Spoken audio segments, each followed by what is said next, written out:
Vamos falar um pouquinho de Rússia agora, porque a gente está perto de bater aí 50 dias de guerra no leste europeu. Nesse tempo surgem de vez em quando algumas pequenas possibilidades de tréguas, como a gente já relatou por aqui, de acordos de paz que infelizmente não avançam. Continuam os bombardeios, os ataques, vidas que se vão e os prejuízos financeiros que obviamente ficam. Analistas internacionais duvidam que essa conta caiba nos cofres russos. Os reflexos também chegam aqui no Brasil e os sinais já começam a aparecer na nossa economia. Para o presidente Jair Bolsonaro, quem ganha a guerra é quem tem mais canhão. Vamos conversar um pouquinho justamente com o nosso time para entender um pouco desse panorama atual. É uma marca de 50 dias que a gente vai conversar agora. São 5 horas e 38 minutos para você que nos acompanha em todo o Brasil. Alfredo, eu quero que você possa dar um pouquinho de detalhamento aí do que você enxerga, o que você vê, até onde essa história pode vir a chegar e, com certeza, se a gente pode ver isso com um ponto final em algum momento. Verdade, Paulo. É uma grande pena. Eu tenho essa guerra como o maior fracasso diplomático do planeta, de todos os tempos. Veja só, a Europa nunca conseguiu resolver nada, mesmo no próprio continente. Vide Guerra da Bósnia, não sei se vocês se lembram. Estados Unidos atravessa o Atlântico para parar com a carnificina. Olha só o que está acontecendo agora. Por que não o diálogo com relação à não entrada da Ucrânia na OTAN? Por que a comunidade europeia nunca efetivou esse diálogo intenso? Cadê a China? Por que a China está silente? Por que os Estados Unidos está tão quieto, deixando as coisas acontecerem? Putin está destruindo homeopaticamente a Ucrânia, um país que vai ser irrecuperável, fracasso econômico, fracasso social, crise humanitária, com o resto de suas bombas. Na verdade, isso não é uma guerra, isso é uma invasão. E a gente tem que se perguntar, cadê a Europa? Cadê você, Macron, que fica botando o dedo na Amazônia, não pega um avião, vai lá conversar com o Putin? Tá com medo dele? O que acontece com a Alemanha? O que acontece com o G7? O que acontece com a Grã-Bretanha, com a Itália? Todos calados, mudos, cada um pensando no seu turismo, na sua receita e usando esse inexperiente, esse artista de mau gosto, Zelensky, para ficar degradando e desgastando a Rússia. Realmente, a Rússia vai sair muito desgastada numa questão internacional geral, mas mais desgastada que a Ucrânia não vai sair. E olha só, dizem ainda que a Rússia vai faturar. Imaginem só, vai faturar com o gás, vai vender mais caro. Olha só, à custa de vidas humanas, a Europa não faz nada. Então, sinceramente, a minha análise, Paulo, é que essa diplomacia mundial está falida. Os diplomatas europeus tinham que voltar para casa e ser substituídos, porque lá na Europa eles não resolvem nada. Constantino, os Estados Unidos, você está por aí, pode trazer mais informações, estão prevendo justamente uma nova intensificação aí de medidas restritivas e de sanções à Rússia já nos próximos dias, nas próximas semanas. Você acredita na efetividade disso? Não, Paulo, desde o início eu sou muito cético com isso, né? Houve um erro diplomático muito grande, um erro, inclusive, de comunicação e de intenção real do governo americano, do governo Joe Biden, de mostrar para o Putin que se ele fosse atravessar uma certa linha, haveria de fato uma consequência até militar. Desde o início, o Joe Biden errou em tudo que se pode imaginar na diplomacia e no alerta necessário e crível ao Putin. Então, o Putin está sofrendo com o impacto da sanção econômica, mas ele não vai recuar por conta disso. Pelo contrário, existe o risco dele tentar intensificar a guerra. Nós vimos agora um ataque que cada um atribui ao outro, mas com toda certeza foi um ataque russo na estação de trem em Donbass, que estava saindo para levar refugiados, né? Eu, inclusive, vi imagens do local, tive acesso, a gente está fazendo trabalho humanitário e me mandou do local, né? Uma cena muito triste, muita gente morta. Então, é um negócio horroroso e a Rússia deve intensificar, porque isso a gente aprende na arte da guerra do Sun Tzu, né? Nunca deixe o seu adversário sem qualquer alternativa.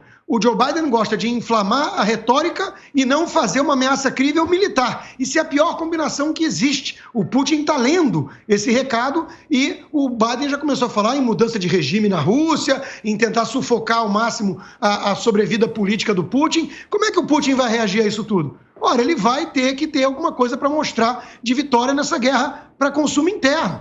Então, você não oferecer uma exit strategy, uma saída honrosa, digna, entre aspas, para o Putin, nessa situação toda, é você querer que o Putin intensifique os ataques. É o que está acontecendo. Ô Marco, se a gente for analisar, a guerra nas primeiras semanas obviamente tomou o noticiário, enfim, todos ficaram extremamente impactados com o que acontece, mas ao longo do tempo, isso é um fator e uma característica muito grande desse período de guerra, a coisa vai entrando no cotidiano, né? E parece justamente algo comum, e na realidade não é, né? Não, de longe, é algo completamente incomum, principalmente para as pessoas que estão sendo... aí que estão sofrendo nesse ambiente, nessa zona de conflito. Não só na Ucrânia, mas nos países vizinhos que estão recebendo uma massa de refugiados aí inacreditável. Quer dizer, para mim, esse drama de lidar com refugiados também mostra muito o impacto do terror que é você viver numa zona de conflito. Mas, ao mesmo tempo, Paulo, eu acho que isso é fruto, sim, isso é produto da inabilidade de uma série de governos ocidentais que permitiram, de alguma forma, a intensificação, não só o início do conflito, mas, como disse o Scaff e o Constantino agora, essa perpetuação dele. Essas lideranças, elas poderiam articular uma saída diplomática, poderiam contribuir para uma mesa de conversação entre Ucrânia e Rússia para permitir que isso daí terminasse o quanto antes. E você vê o Biden agindo que nem um retardado, um débil, né? Uma pessoa débil, uma pessoa que não tem nenhuma capacidade de articulação diplomática dos Estados Unidos nessa conjuntura. Então é triste mesmo você ver que... eu não sou de ficar elogiando também líderes. Por exemplo, eu vejo o Zelensky, sim, uma pessoa corajosa, tiro o chapéu para ele, resiliente. A Ucrânia está unida em torno dele, mas o Kawaguchi já falou, ele não é unanimidade, como nenhum político é. E, ao mesmo tempo, eu olho com um pouco de receio, porque ele fechou os partidos de oposição, quis criar uma unidade comunicacional e de informação na Ucrânia. Então, quer dizer, os ucranianos estão perdendo, assim, os ucranianos e os russos são os que mais estão perdendo nessa história toda. A gente está falando de um grupo de pessoas, né, que estão disputando esses conflitos, mas quem perde é todo o resto, né? Ucrânia e Rússia, principalmente. Constantino, você me pediu a palavra, por favor.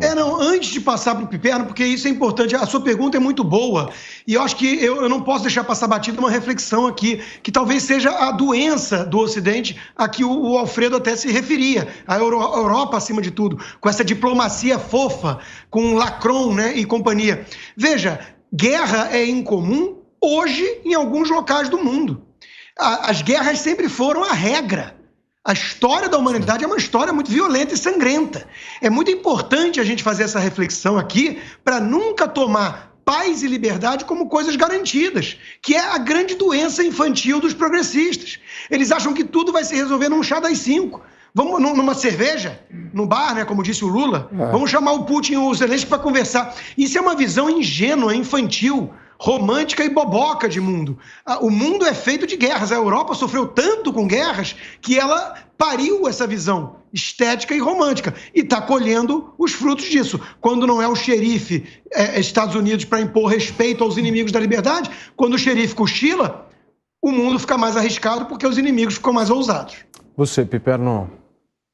Não, de fato, a Europa... Aliás, quem disse isso outro dia foi o Robert Gates, né, que já foi diretor da CIA, governos Bush e começo do fim do governo Obama, e a Europa ela estava de férias há quase 30 anos e agora ela tem que acordar. E o que ele quis dizer com isso? Exatamente que desde o momento da guerra da Bósnia, que o Alfredo citou, não acontece mais nada por lá. E veja, a guerra da Bósnia foi basicamente uma guerra de fragmentação de um país. Não foi um conflito de um país contra outro, um país invadindo o outro, como a gente vê agora. Então a Europa passou 77 anos, veja, o mais longo período em todos os tempos, 77 anos, sem ter praticamente nenhum conflito interno, né, entre países. E agora realmente ela acorda e é óbvio que ela realmente demora a reagir, até porque há muito tempo a Europa não tinha isso em casa. Meio que se desacostumou a isso. E no caso da Bósnia, sim, enfim, os Estados Unidos, com o presidente Clinton à frente, foi lá e resolveu o que tinha que ser feito. Agora, no caso da Rússia, é uma série de componentes aí. Primeiro, quando se fala que o Zelensky tem que oferecer alguma coisa, é óbvio que ele não é o estadista dos sonhos, mas também a gente não pode imaginar que um governante aceite candidamente ceder um pedaço do seu país, aceite que seu país seja amputado. E é exatamente isso que a Rússia quer. Até porque aquela parte leste da Ucrânia, já mais pertinho da Rússia, aquela parte é muito rica também em gás. Calcula-se aí que tem reservas aí de 1 trilhão de metros cúbicos, que é uma enormidade. E veja, a gente está falando de gás, que é um dos produtos mais rentáveis para a Rússia. Imagina o Ocidente apertando esse boicote, essas sanções, até mesmo contra o gás da Rússia, no médio e longo prazo, a partir do momento em que a Ucrânia estivesse reconstruída, ela se tornar um player internacional e concorrente da Rússia para isso. Segunda coisa, é bem verdade que isso é um dos paradoxos dessa guerra. A guerra, de certa forma, obriga, olha que coisa maluca, o Ocidente a financiar Putin. Por quê? Porque o petróleo e o gás ficam muito mais caros. São os dois grandes produtos da Rússia. E quem compra isso da Rússia? Principalmente a Europa. Então, a Europa acaba, de certa forma, financiando esse esforço de guerra. Agora, isso também tem um prazo. Isso não vai continuar para sempre, porque todo mundo está procurando substitutos, outras fontes. Então, lá na frente, é possível que essas sanções, aí sim, elas exerçam algum tipo de pressão que Putin ainda não sentiu. E uma coisa que até me chamou a atenção ontem...